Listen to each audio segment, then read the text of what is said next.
So, good, e- good evening, all of you.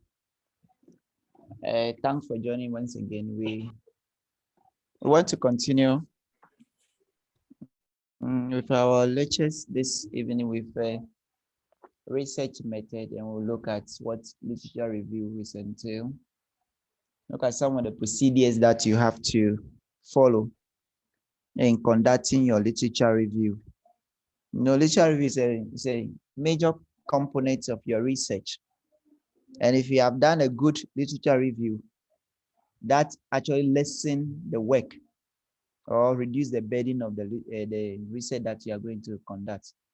So it is always important that you do a thorough literature review, identify issues that are relating to your work and things that people have already found out, and identify the gap that you are trying to address.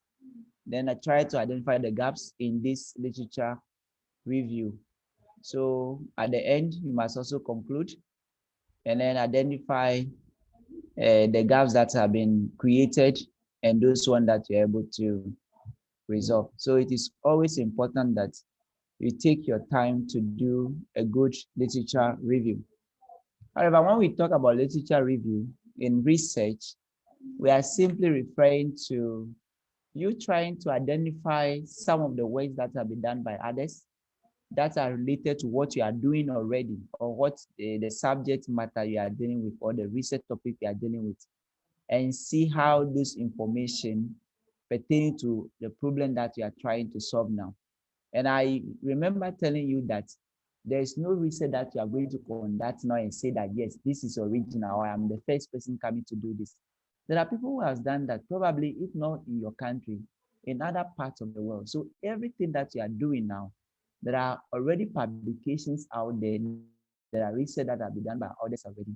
So you need to verify and then authenticate and then look at the information in those publications and see if they or some of them are related to what you are doing. And by the time you finish reviewing, you identify some of the gap or issues that have not been addressed in those work that already had been published. And that also make your work beautiful because you are able to identify some gap or some new things in your literature review. So basically, that's about the literature review we are coming to look at and identify the various sources that we can use to conduct our literature review. So basically, as I was saying, for you to conduct your literature review, first you must get your topics, which we have already spoke about.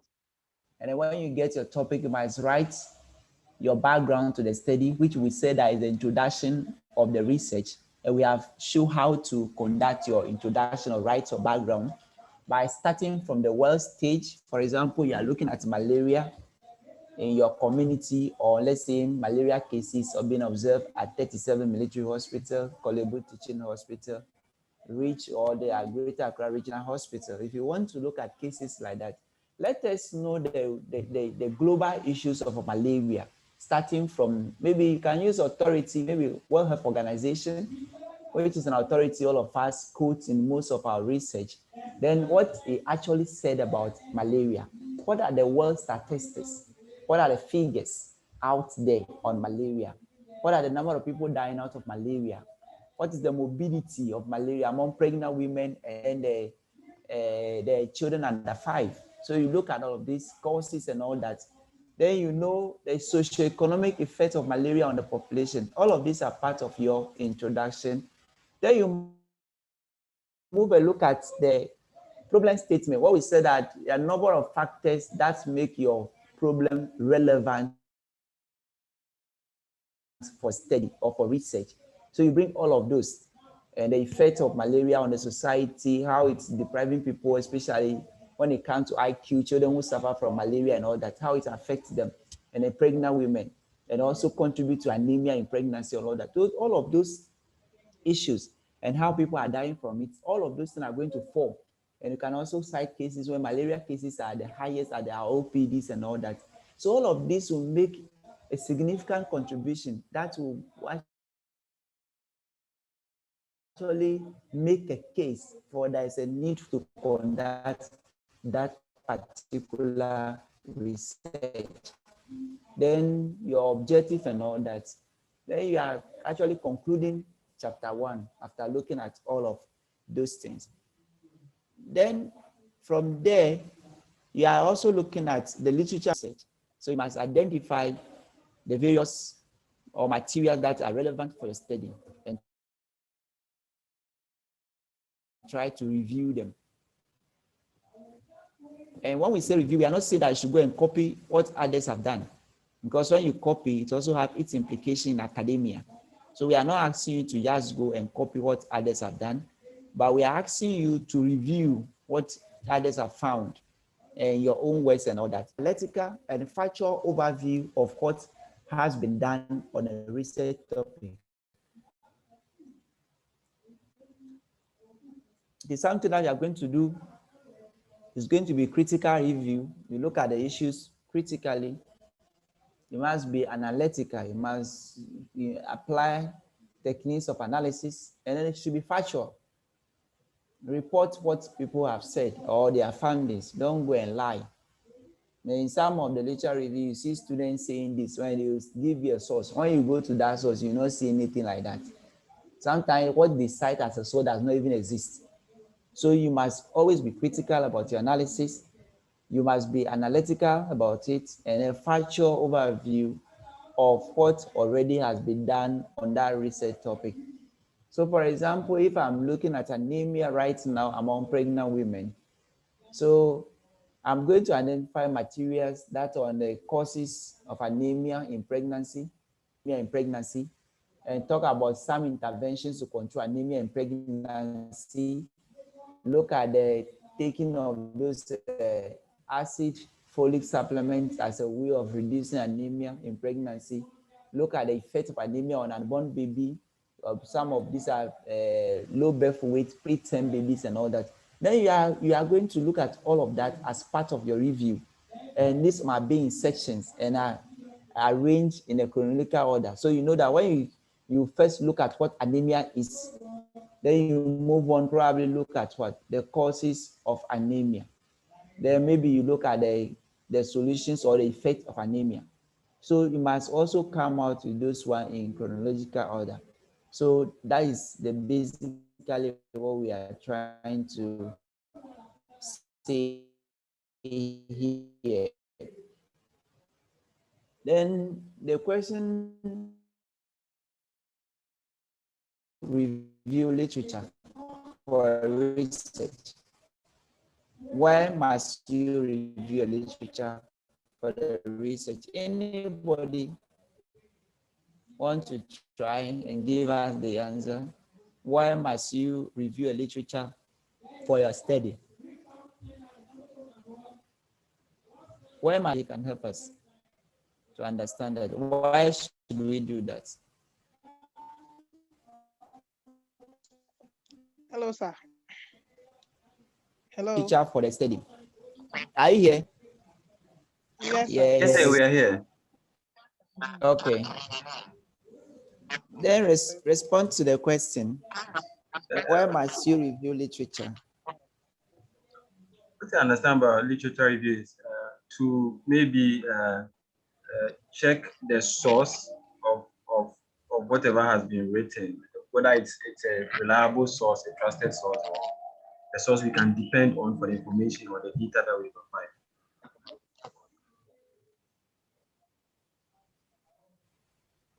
And also to know what other people have said about the same topic. Okay. The source, what other people have said about the same topic we are looking at. Any other? Yeah, so it also helps you to know the gaps in the area you want to study.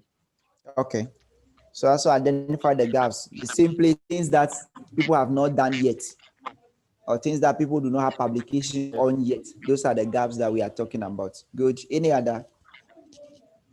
And also said to be abreast with current development on the topic. Okay. So also identify the current works that have been done in that area, and also help you to know. Probably sometimes the work that you want to do, somebody has done it already. Somebody has done the same thing already. So you must look at it and see so that you can redefine your area of the study.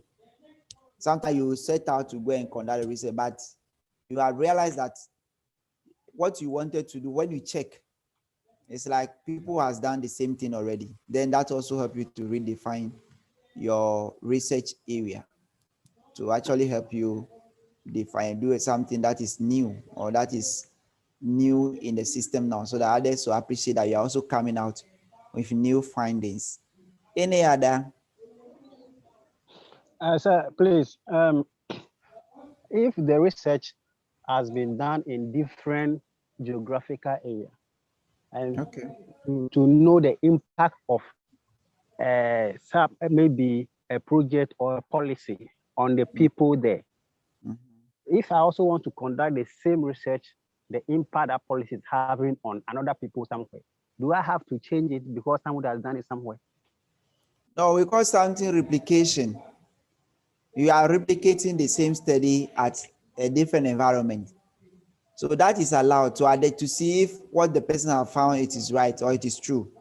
But when you are doing the literature review, you don't go and copy the same thing and come and paste here because the same thing will be done. You must do your own review in your area. Is that okay? So you stated that it's a replication. You are replicating whatever it has been done already. No, most of the time you don't state it, but you yourself you know that what you are doing has been done in some jurisdiction. So you are also replicating the same thing in all jurisdiction to see if you find the same answers or the same findings that have been discovered. For example, study have been done in the, let's say, India, and we are here. So you want to find out and see if what has been found in India, the same can also be found in Ghana. Meanwhile, you know that the same thing has been done, but you know the populations are different. Your study, the respondents are different. So you want to see if similar thing is happening. You know, the environment is also different. The context of the research also differ. So there are people who also conduct or replicate same study. However, when you are doing that, we don't expect you to copy the same literature review that the person has put out there as your work. When you do that and you are caught, it amounts to plagiarism, and it also has its consequences. Yeah, so you said that if you review the literature, then you state the gaps in what you have reviewed. That is what you want to fill. Now, in this case, how are you going to state that? Are you go? And you said you are not going to state that it has already been done. So you are coming to replicate. So what reason would Yes. you give for conducting that particular research? You see, when we talk about the gap, it's not always that something that you want to find. It's not that something that you are is part of the topic that you want to find solutions for. But you have realized that there are some subtopics that you have set out in your study, but you have realized that a lot of people, a lot of work has not been done in that area. Then when you are doing your conclusion, you can say that, well, even though you have reviewed the literature on this study, you have found that this particular area, a lot of work has not been done in that particular area. So you identify that particular gap and indicate that clearly that that is that particular gap that has actually existed. Is that okay? Yes, sir.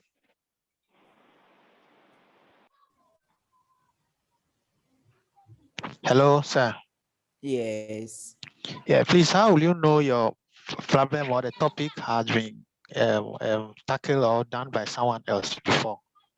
Oh, you if you have internet connection there, just go to Google Scholar. Okay, are you with me? Hello. Yes, sir. We're Yes, here. I'm Yes, with you, sir. sir. I'm Yes. with you. Yeah, go to Google Scholar and type in any topic and see the number of things that will come. So if you are doing a research, last year, one of your seniors who graduated was doing a research, and probably maybe she thought, I don't know, she was copying a work that was done in Sudan. the same thing that was done in Sudan, she tried to copy the same thing and just put here in Ghana as if her own work. And I look at the topic, I just entered now the research, everything that be done in Sudan just pop up. And I sent a copy of that to her. And she was surprised. She was actually surprised that I was able to find out. So it's not the case that if you have done something or you see it is not there, it is there. And we know. That is why at the higher level, you can't copy people's work, because when you do it, they check with what plagiarism checker. So if you copy, it will pop up for others to see. And even if you don't check, when your work is published, somebody somewhere said that, oh, you have copied my work, so your degree, your PhD, whatever it is, should be withdrawn. Have you heard that recently, that there was a lecturer in Kenya who suffered that fate? He copied somebody's work from Nigeria, thinking that Nigeria is far away from Kenya. By the moment the work was put online, the person whose work is copied, the person was able to identify that and reported him to the Kenya University authorities, and his PhD was withdrawn from him because he has engaged himself in plagiarism. The world is now a global village. So when we are doing all these things, what we are saying is that we are not saying that you should not say or you should not repeat what the people has done. But the most important thing is that change those things that they have done into your own words, which we are calling paraphrase. Paraphrase what the person have said and reference that particular person. Don't go and copy from A to Z all that the person. No, that is what we are avoiding. What the person have said in his paper, just paraphrase, repeat the same things in your own words, not using the person's words. Repeat that or say the same thing in your own words. And after that, put the person's reference there, put the reference there where you pick that from, and you save yourself from many of these things. Is that okay? Okay, like I wanted to ask, what role does reference has in the plagiarism? But you have explained it there. So yes, the moment you print the reference there, whenever the person see, you know that yes, you have read my work and you have referenced me. That is academia. okay. You must reference where you get that information from, and that is important. Yeah. Okay. So you can see the purpose of literature review. So prior to the conduct of your research, it is very important you identify relevant literature. That is, you gather that from the various sources for your review. And one of the purpose of doing that, the major purpose, is to discover what is already known about the problem and what needs to be done. So when you read a lot about the problem that you have identified, you clearly see that a lot of work has already been done on that.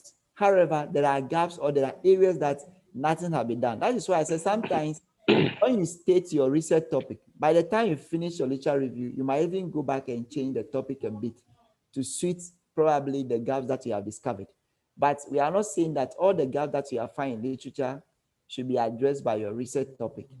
But if there are cases where you are looking at, let's say, for example, malaria, and you want to look at the causes of malaria, you have read that a lot of people have already identified the causes of malaria, but nobody seems to be looking at the solutions. Then you come back and change that you want to look at the possible solutions for malaria. And that way will also help you to bring out something new, not repeating what others has already been done, and the solutions are there in their numbers. The literature review is also conducted to demonstrate scholarly ability, to identify relevant information, and to outline existing knowledge. So literature review also tell people that yes, you know what exactly it is to conduct academic research, or you can do a scholarly activity, because it's not every material that you see online you are going to put there as your literature review. You are going to review, there are some of the material that may not be applicable to what you are doing. So you must also look at the relevancy of all those things that you are going to use in your review. So when you are able to conduct a good literature, also you are telling the world that yes, you have the capability, you have the scholarly ability to conduct or to do academic work. And that also adds a plus, or it's a plus to you as an individual. So it is always exciting when you read students' work and you see that they have actually done a very good literature review. They identify the issues and then compare some of the findings across board. Maybe in South Africa, this is what they have found. In Ghana, this is what they have found. And they try to come up with their own midpoint. That is comparing issues from South Africa and Ghana, and come with what? A third party that is their own understanding of the issues in South Africa and Ghana, and come out with what? Another third point of views. And that makes it so beautiful. And it is not always the case that what is found in Ghana should correspond with what is be found in Kenya. When you identify those contracting or the contrast in your work, that makes it beautiful. That's academic work, because the environment is different and the population is also different. The literature review also is conducted to produce reliable or justification for the conduct of the research, to produce rationale or justification for the conduct of your research. Because I said that in most of the cases, your review identify what? The gaps. So it gives you the justification. In some cases too, not necessarily that the review is part of your chapter 2, but even sometimes before you even come off your research topic, you must do some readings, so that when you start talking, especially the background, everybody understand what you are saying. You cannot just stand up to this that you start writing and come up with a topic without reading extensively about that particular research topic. You must be able to read extensively so that you appreciate the issues, understand the various elements on that particular topic. So when you are talking or you are writing and people actually read your work, they know that you actually know exactly what you are about. And that also gives people the justification why you want to conduct the research, because you have all the elements to support your argument. And you can only be able to do that or be able to support your arguments if you're able to do a good reading. If you read a lot about your research area, you get to know a lot of information, and that you use to support your study. So these are some of the purpose. And then the fourth one, I think, is to determine the gaps and the inconsistencies in the literature about the problem. There are some of them that you see that after you have done your literature review, you see some of the things. There are inconsistencies. I mentioned them, even though I was not explaining that point, that there are research findings that in the same country, Ghana, they will tell you that these are the causes of malaria in this community, and you go to another area, it's different thing altogether. There are inconsistencies that you meet at all times. And then also the gaps that we are talking about, things that have been done and has not been done. So even in the same country, somebody may use, let's say, exploratory design to conduct a study and to find out maybe possible solution for cervical cancer or breast cancer. But that exploratory has not been used to conduct any study on malaria. So yes, you can also say that, well, even though exploratory method have been used to conduct a research in areas of cervical cancer and breast cancer, in the area of malaria, none has been done, and probably you are the first person that is using that exploratory method to explore the causes or the possible solutions for malaria. That is also done. Then you can also conduct your literature review to discover unanswered questions about the problems. You know, some of the research, the publication that you read, the person will tell you that this is what I have found, but this area I've not done anything about it. Therefore, I recommend that anybody can take up that area. But this area, we have not tackled that. And that can also give you an idea that, okay, if that's the case, then let me also take this area and answer those questions or those unanswered questions that are lingering on and nobody has found solution for them as part of your literature review. So in some of the reviews, when you begin to read, you realize that there are areas that the one who has actually conducted the research will tell you directly, especially when you are reading the conclusion. They will tell you directly that in this particular area, our research did not focus on that area. And therefore, any other person can look at that and also try and see how possible that can also be adopted and then applied in a subsequent or in area that you are also interested in. And then you can also describe the strengths and the weaknesses of the various studies that have been done or the previous research on the problem. Where most of the time when you want to describe these strengths and weaknesses, that you look at the methodology the person used, because the methodology will tell you whether the strength or what the person has done is correct, or you have followed a very, how do you call it, robust method of conducting the research. You and I know that there are certain conditions that if you want to study, the selection of the participants, you use a certain method. For example, if I want to identify drug users now, there's a method that I can use to identify them. You can't go and say that you do what we call a simple random sampling. People will begin to ask questions because people who are using drugs, they are not just ordinary everywhere that you can go and find and begin to do simple random sampling among them or doing systematic sampling among them. Even to find the first person, someone who is using cocaine and all that, because it's not permitted by law, it's difficult. So you must use what we call snowballing, that you try as much as possible to locate one person who is a drug user, and that person subsequently will direct you to where his ghetto is, where you can meet a lot of people, by giving that person some kind of incentive or some money to influence him or her to actually take you to those people. Because when you are looking for such population, those minority groups, it's difficult to get them. But when you begin to say, well, I use simple random sampling to select them, and these are the places you administer questionnaire to them, people begin to doubt what actually you have done. So you can identify the strengths and weaknesses of that particular study.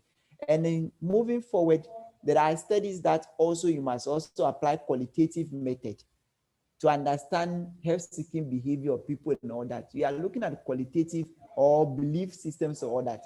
You are looking at qualitative approach, but when the person is talking about quantitative, that also gives you some reason that no, this research, the methodologically, it has some weaknesses. So you look at the methodology and even some of the findings of the study. So quickly you will get to understand that these are the strengths of this particular research and some of the weaknesses, and that all of that help you to do your literature review appropriately. Any question about the purpose of conducting a literature review?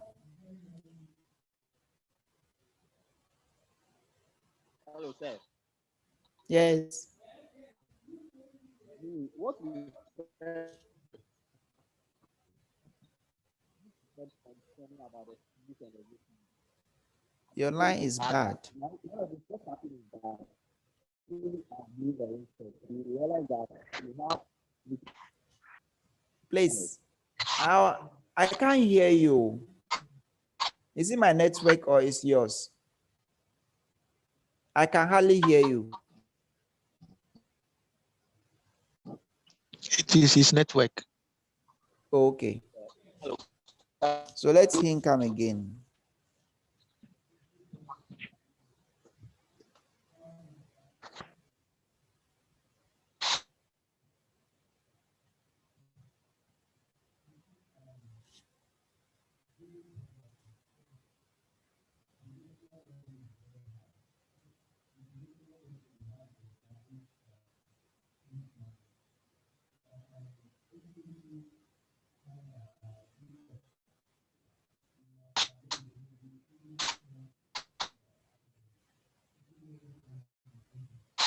hello. Can you hear me, sir? Hello. Hello. Your line is not clear. And I can hardly hear you. Hello, sir. Can you hear me? Yes, I can hear you now. What I'm saying here is that I just Okay. want to add to what you said about you finding out your strengths and your weaknesses. And Yeah. I'm saying that nowadays what people do is that they try to hide people. They try to, for example, if you are doing a research on biochemistry, let's say drug, and you know that you are working on protein, and you need the structure of the protein, and you see that you don't have expertise in that area, you can hide people who are biological structurists who can come in with the expertise to help you on that weakness, on that side of it. Yes, that's why we have collaborative research now, where you know that you have witnesses. You bring in some people who actually have the expertise so that they can actually help you to to actually support your strength. However, no matter what you have done, when you read the research, you still see that there are some weaknesses that you can see in those particular studies, especially when we begin to review research reports. Then I'll tell you exactly how to review research report, the methodology. There are some elements that you have to consider when you are reviewing a research. And there are lots of them. By the time you finish looking at them, you see that there are some areas that the paper that has been published has not been addressed. So you look at all of those things. So even though we are saying that there are collaborative research where you can collaborate with others to address your weaknesses, then it's not everybody that satisfies all the conditions. So no matter what they have done, when you look at the review procedure, you definitely identify one or two weaknesses about that research. And there are some that you see that the robustness of the research, that is the strength of the weakness, is about 99%, especially when it comes to clinical trials and all that, where you want to ensure certainty that the drugs and the vaccines that people are going to use are of trustworthy quality. Is that okay?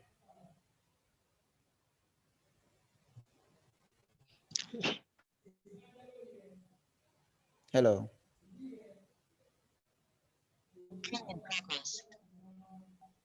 Are we okay? Yeah, I'm okay, sir. Okay. Sir, I also have one question for you. Sir, Okay. you know, in our undergraduate like this, we will go and read on topics. Now we started reading on our topics. Then when we submitted it, if you submit a topic, maybe your supervisor will say, okay, this topic, I'm not familiar with it. So drop it and go and look for another one. You see, so why can't they allow you, the student, to bring out the topic and they, whether they are familiar or not, handle it? What you are saying now is everywhere. What you are saying right now, me myself, I am also facing similar challenges, or I have faced that challenge before. That sometimes we are interested in doing something, but because the one who is coming to supervise you do not have any idea in those areas, he or she will not allow you to go ahead with that and expect you that you do an area that he or she is interested. For example, me like this, I don't like research on the aspect to the mental health. I don't like it. But there are some supervisors that, because that is the area they specialize, they are expecting you, the student, to go and do mental health. You are not interested. That is not my area. So why don't you like the mental side? There's no money there.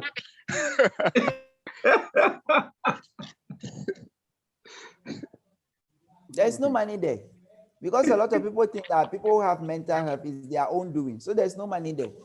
So me, I don't want to do that, but you'll be forcing. So it's a challenge everywhere. It's not only at your level. It's a challenge everywhere. But me, I always encourage students, things that they want to do, they should go ahead and do it. Even if I don't know, as you bring it, I'll read and understand. We are about to go off, so I'll log in so that we can come on board again. All right. Okay, thanks. Okay.